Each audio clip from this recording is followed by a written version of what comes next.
Hezbollah के leader Hassan Nasrallah ने बड़ा ऐलान कर दिया है। नसरल्लाह ने बता दिया है कि वो हानिया की मौत का बदला इजराइल से कैसे लेने वाला है। आपको बता दें कि मारे गए हिजबुल्लाह सैनिक कमांडर फुआद शुक्र के अंतिम संस्कार में आतंकवादी समूह के नेता हसन नसरल्लाह ने कहा है कि इजरायली अब खुश हैं, लेकिन उन्होंने अब रेड लाइन क्रॉस कर दिया है। नसरल्लाह ने चेतावनी देते हुए ये भी कहा है कि इजरायलियों को अब गाजा का समर्थन करने वाले सभी मोर्चों पर गुस्सा और बदला लेने की उम्मीद करनी चाहिए। उसने आगे कहा कि शुक्र की हत्या मजहल शम्स के ड्रूज शहर पर रॉकेट हमले की प्रतिक्रिया नहीं थी, जिसमें 12 बच्चे मारे गए थे, बल्कि ये युद्ध छेड़ने का एक काम था। हिजबुल्लाह गाजा और फिलिस्तीनी लोगों को अपने समर्थन की कीमत चुका रहा है। हालांकि शिया समूह अब समर्थन के लेवल से ऊपर उठ चुका है। नसरल्लाह ने सभी मोर्चों पर खुली लड़ाई का ऐलान किया है। आपको बता दें कि नसरल्लाह ने मारे गए कमांडर फुआद शुक्र के अंतिम संस्कार में बोलते हुए कहा कि अज्ञात देशों ने हिजबुल्लाह से जवाबी कार्रवाई ना करने के लिए कहा था, लेकिन समूह वास्तविक और प्लानिंग के साथ प्रतिक्रिया देने की योजना बना रहा है।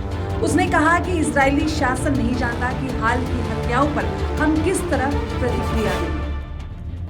इससे पहले हमास के टॉप लीडर इस्माइल हानिया की हत्या के बाद ईरान के supreme leader Ayatollah Ali Khamenei ने बड़ा ऐलान कर दिया। खामेनेई ने यह कह दिया कि हानिया की हत्या का बदला लेने के लिए ईरान कमिटेड है और इसकी कड़ी सजा भी दी जाएगी। इजराइल पर हमास ने 7 अक्टूबर को हमला किया था। इसके बाद हिजबुल्लाह ने फिलिस्तीनियों के साथ समर्थन की घोषणा की थी। इजराइल ने गाजा पर हमला शुरू किया, तब से अब तक इजराइल और हिजबुल्लाह के बीच गोलीबारी जारी है। ईरान के समर्थन वाले गुट तब से इजराइल के खिलाफ मोर्चा खोले हुए हैं। एक रिपोर्ट के मुताबिक लेबनान में लड़ाई में 100 से ज्यादा नागरिक और 300 से ज्यादा हिजबुल्लाह लड़ाके मारे गए हैं। सीमावर्ती इलाकों में बड़ी तबाही देखने को मिली है। नसरल्लाह ने वादा किया है कि पूरी तरह से या आंशिक रूप से तबाह घरों को पहले से भी सुंदर बनाएंगे।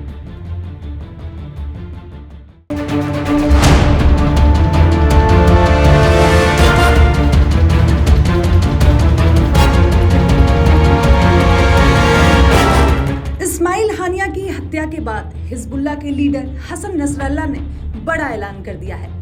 नसरल्लाह ने बता दिया है कि वो हानिया की मौत का बदला इजराइल से कैसे लेने वाला है।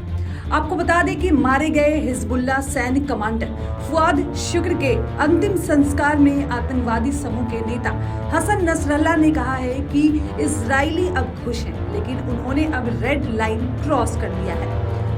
नसरल्लाह ने चेतावनी देते हुए ये भी कहा है कि इजरायलियों को अब गाजा का समर्थन करने वाले सभी मोर्चों पर गुस्सा और बदला लेने की उम्मीद करनी चाहिए। उसने आगे कहा कि शुक्र की हत्या मजहल शम्स के ड्रूज शहर पर रॉकेट हमले की प्रतिक्रिया नहीं थी, जिसमें 12 बच्चे मारे गए थे, बल्कि ये युद्ध छेड़ने का एक काम था। हिजबुल्लाह गाजा और फिलिस्तीनी लोगों को अपने समर्थन की कीमत चुका रहा है। हालांकि शिया समूह अब समर्थन के लेवल से ऊपर उठ चुका है। नसरल्लाह ने सभी मोर्चों पर खुली लड़ाई का ऐलान किया है। आपको बता दें कि नसरल्लाह ने मारे गए कमांडर फुआद शुक्र के अंतिम संस्कार में बोलते हुए कहा कि अज्ञात देशों ने हिजबुल्लाह से जवाबी कार्रवाई ना करने के लिए कहा था, लेकिन समूह वास्तविक और प्लानिंग के साथ प्रतिक्रिया देने की योजना बना रहा है। उसने कहा कि इजरायली शासन नहीं जानता कि हाल की हत्याओं पर हम किस तरह प्रतिक्रिया दें। इससे पहले हमास के टॉप लीडर इस्माइल हानिया की हत्या के बाद ईरान के supreme leader Ayatollah Ali Khamenei ने बड़ा ऐलान कर दिया।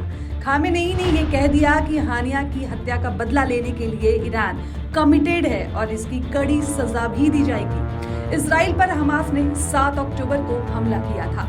इसके बाद हिजबुल्लाह ने फिलिस्तीनियों के साथ समर्थन की घोषणा की थी।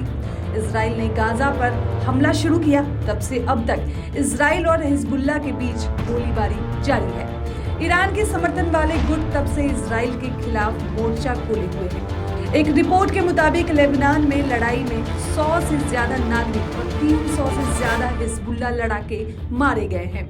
सीमावर्ती इलाकों में बड़ी तबाही देखने को मिली है।